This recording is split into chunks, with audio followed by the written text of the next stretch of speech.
दोस्तों खुश आमदीद कहेंगे अपने इस डेली के वीलॉग में। बाज़ार शेयर्स और ख़बरें।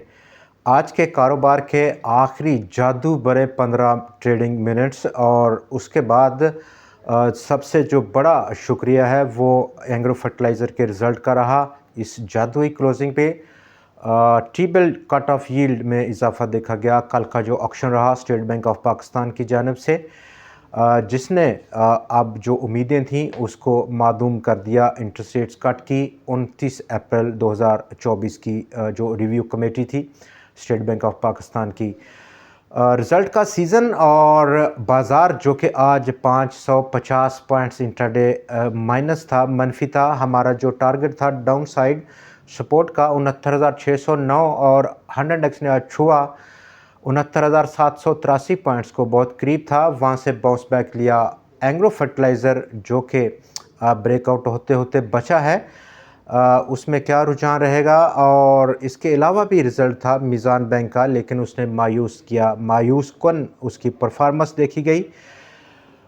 मज़ीद अभी रिज़ल्ट आना बाकी हैं और जो कट ऑफ यील्ड का बढ़ जाना है उसका क्या इफ़ेक्ट रहेगा बाज़ार पर, ये हमारे वो टॉपिक्स हैं। जबकि बाज़ार चूँकि आज एक बड़ी रिकवरी दिखाने में कामयाब रहा है, 70,290 पॉइंट्स की सतह पर पहुंचकर बंद हुआ। गो के जो आज का डिक्लाइन है वो सिर्फ 43 पॉइंट्स की सतह तक महदूद रह गया कारोबार के अख्ताम पर। और क्या बाज़ार कल आखिरी दिन होगा, उसके बाद जो अगला हफ्ता है वो बेसिकली एक रोल ओवर वीक है फ्यूचर कॉन्ट्रैक्ट्स के हवाले से। उस हवाले से जो कि बाज़ार इस वक्त ऑल टाइम हाई है। पिछला पूरा महीना हमने बड़ा गेन देखा। क्या उसका क्या इफ़ेक्ट रहेगा इस रोल ओवर पर, उसका हम बात करेंगे। 70,815 या मिनिमम 70,765 पॉइंट्स की ये वो लेवल है जो कि 100 इंडेक्स को कल अटेन करना है और उसको रिटेन रखना है टुवर्ड्स क्लोजिंग। लेकिन हम तो को करें कि कम से कम जो उछाल है, अगर हम बात करें पहले हाफ का कल की ट्रेडिंग का, तो 70,715 पॉइंट्स की सतह तक का उछाल बना सकता है। लेकिन ये तमाम जो उछाल है ये एक टेम्परेरी बेस्ड है और डिपेंड करेगा कल की जो क्लोजिंग है वो क्या किस नोट पे बाज़ार लेता है। और उससे अगला हफ़्ता, बिल्कुल अगला हफ़्ता एक रोल ओवर सेटलमेंट का हफ़्ता है फ्यूचर कॉन्ट्रैक्ट्स के हवाले से। फ्यूचर कॉन्ट्रैक्ट्स बहुत अहमियत का हामिल होगा इस बार, चूँकि बाज़ार काफ़ी बड़ा हुआ है। तो कटिंग के नतीजे में चूँकि जो लेवरेज ट्रेडिंग है वो हम फ्यूचर कॉन्ट्रैक्ट्स में ही देखते हैं। तो आज जहाँ पर इंटरनेशनल इक्विटी मार्केट्स में थोड़ा सा ठहराव था, कल एक बार फिर से वक्ती तौर पर गिरावट देखी गई। लेकिन इस वक्त क्रूड ऑयल जो कि आज चौथे रोज़ भी 1% से ज़्यादा की जो डिक्लाइन किए हुए है। गोल्ड में थोड़ा सा अपवर्ड जो ट्रेंड है उसको रिज्यूम किया है।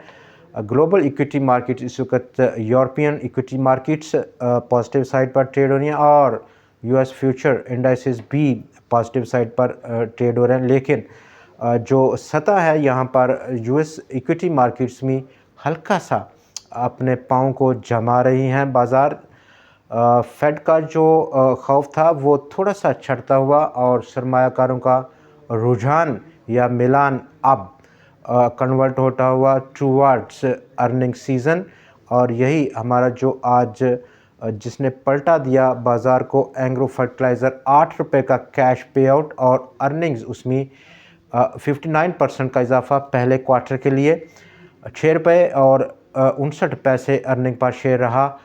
8 रुपये का कैश। मीज़ान बैंक ने भी आज 7 रुपये का कैश पे आउट किया पहले क्वार्टर के लिए और अर्निंग्स में भी इजाफा देखा गया। मीज़ान बैंक की अर्निंग में पहले क्वार्टर की 25 अरब रुपया उसने गेन किया। लेकिन जो उसका जो करेक्शन है वो देखी गई 100 से ज़्यादा पॉइंट्स का आज इखराज किया। बेसिकली ओवरबॉट ट्रेजेडी थी। दूसरी तरफ इन कंपैरिजन एंग्रो फर्टिलाइज़र, हमारा जो डाउन साइड टारगेट था वो 140 का सपोर्ट था, लेकिन आज 146 रुपये के आसपास से जब ये रिज़ल्ट की अनाउंसमेंट बाज़ार में हुई स्टॉक में तेज़ी देखी गई और 154 रुपये कुछ पैसे की सतह पर 6 रुपये से ज़्यादा का गेन देखा गया एग्रो फर्टिलाइज़र में। इन केस अब जो उसका एनालिसिस है, थोड़ा सा उसको हम रिव्यू करते हैं इस अनाउंसमेंट के बाद। 155 रुपये की सतह अगर स्टॉक कल ब्रेकआउट करता है या उससे अगले दिन, तो डेफिनेटली हम उसको चेंज करेंगे। और चूँकि स्टॉप आउट का लेवल है अपसाइड, अब फिर हम देखेंगे कि उसका जो पोटेंशियल है वो 166 165 तक रख सकता है। लेकिन ओवरऑल जो फर्टिलाइज़र सेक्टर है उसने एक बेहतर आज मूव किया और उसकी बुनियादी वजह रहा फर्टिलाइज़र ऑफटेक मार्च का फिगर, जिसमें कि लगभग 45% का इजाफा देखा गया मार्च के लिए। ये वो नंबर रहे थे जहां पर अभी अभी जो एमसीबी बैंक उसका रिज़ल्ट बिल्कुल अभी बाकी है और बैंकिंग सेक्टर के रिज़ल्ट्स, फर्टिलाइज़र सेक्टर के रिज़ल्ट पहले क्वार्टर का रिज़ल्ट की अनाउंसमेंट है और जो मोमेंटम था पे आउट का उसको स्टिल उन्होंने कंटिन्यू किया हुआ है डेफिनेटली।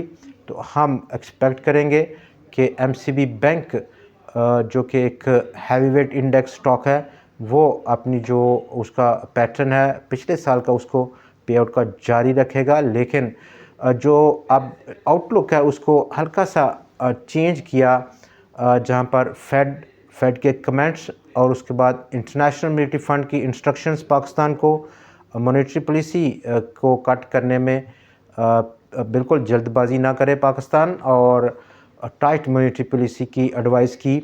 उसके बाद कट ऑफ यील्ड का बढ़ना, कल के ऑक्शन में 3 महीने का जो बिल है उसकी जो यील्ड है वो एक बार फिर से बढ़कर 21.66% की सतह पर पहुंच गई, जिसने कि तमाम उन उम्मीदों को जो कि इससे पहले हम बहुत सारी कर रहे थे जुड़ी हुई थी। इससे पहले मार्च में जब रिव्यू था उसमें, और उसके बाद अब अप्रैल में वो कम से कम उसको पानी फेर दिया, गीली कर दी हैं और स्टिल एक्सपेक्ट कर रहे हैं कि अब की बार भी अनचेंज का जो स्टेटस है वो अपना सकता है स्टेट बैंक ऑफ पाकिस्तान, जिसका इफ़ेक्ट हम आने वाले दिनों में बाज़ार का जो ये नई डेवलपमेंट है उसको जज़ब करते हुए देखेंगे। सीमेंट सेक्टर, ऑटो सेक्टर में आज अच्छी परफॉर्मेंस थी, रिफाइनरीज़ में, और इसके साथ साथ टेक्सटाइल सेक्टर में बहुत सारे स्टॉक्स में हलचल देखी गई। कल हम एक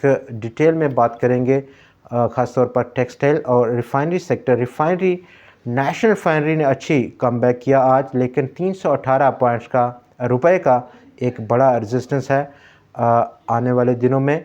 तो देखते हैं इस सतह को स्टॉक ब्रीच आउट कर पाता है या नहीं कर पाता। दूसरी तरफ जो मोस्ट एक्टिव स्टॉक है रिफाइनरी सेक्टर, कल भी 3 करोड़ 91 लाख शेयर्स का काम था और आज एक बार फिर से 2 करोड़ और 84 लाख शेयर्स का काम देखा गया। पाकिस्तान रिफाइनरी में अच्छी क्लोजिंग रही। क्या ये बढ़ रहा है? और जो उसकी प्रोसीडिंग हाई है वो 35 रुपये की सतह का है। स्टिल अभी हम तवक्को करेंगे कि यही वो लेवल है 34-35 रुपये का जो कि मैक्सिमम प्रॉफिट टेकिंग एरिया हो सकता है। OGDC, पाकिस्तान पेट्रोलियम, ये वो स्टॉक्स हैं जिनकी खबरें आज बहुत ज़्यादा गर्दिश में रहीं। नई इन्वेस्टमेंट की, नई जो सऊदी अरेबियन इन्वेस्टमेंट है रिगार्डिंग शेयर परचेज़ की, उसके हवाले से। लेकिन स्टॉक में बहुत बड़ा आज कोई एक्टिविटी, ट्रेडिंग एक्टिविटी नहीं देखी। मारी पेट्रोलियम ने नई गैस के रिज़र्व्स को डिस्कवर किया, लेकिन उसकी जो प्राइस है उसमें मनफी रुझान आज गालब देखा गया। अपसाइड बात की, डाउन साइड जो सपोर्ट लेवल है वो यही वो लेवल है जो कि आज का लो है, या मैक्सिमम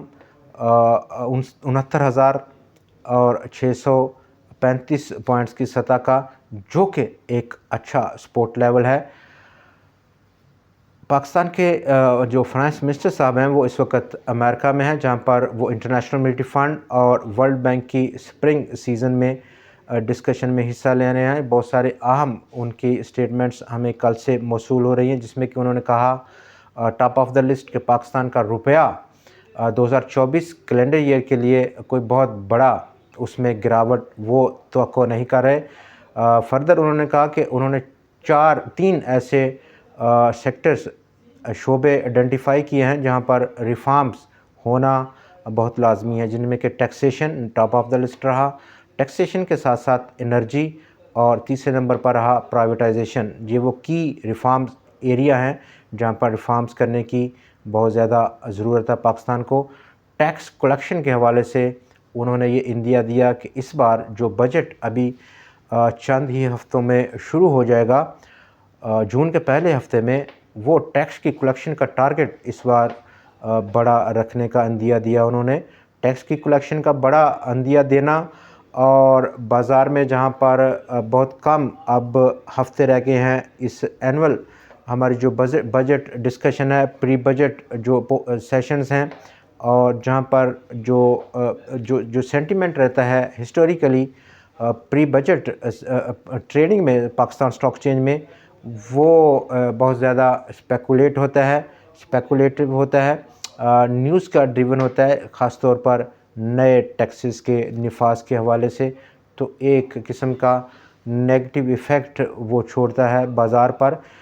ये उनका जो इंडिकेशन है नए टैक्सेस को, और नए टैक्सेस के ज़रिए से जो रेवेन्यू कलेक्शन है उसको बड़ा करने की, बेसिकली अभी उसकी कोई बहुत ज़्यादा तफसीलात उन्होंने नहीं दी कि किन किन सेक्टर्स पर वो टैक्स की रेशो को बढ़ाना चाहते हैं। उस पर हमें ज़रूर एक नज़र रखनी होगी। एग्रो फर्टिलाइज़र और अब जो उसका ट्रेंड है, हम देखेंगे कि फॉलो अप क्या रहता है कल के ट्रेडिंग सेशन में। सी एनर्जी लीड किया बाज़ार को आज, के electric, PRL Pakistan telecommunication company और वर्ल्ड कॉल, ये टॉप 5 वॉल्यूम लीडर्स थे आज की इस ट्रेडिंग सेशन में। वॉल्यूम से सिर्फ लगभग 2.29% का इजाफा ही हो पाया कल के ट्रेडिंग सेशन के मुकाबले में।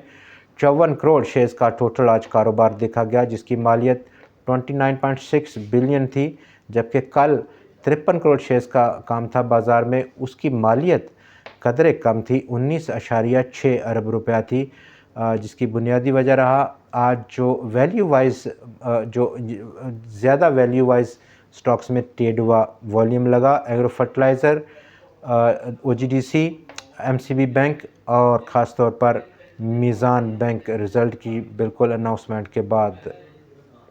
आज के प्रोग्राम में इतना ही, मिलते हैं कल एक बार फिर से आपसे नई वीडियो, नई खबरों और नए तज़िये के साथ। तब तक के लिए हमें इजाज़त दीजिए।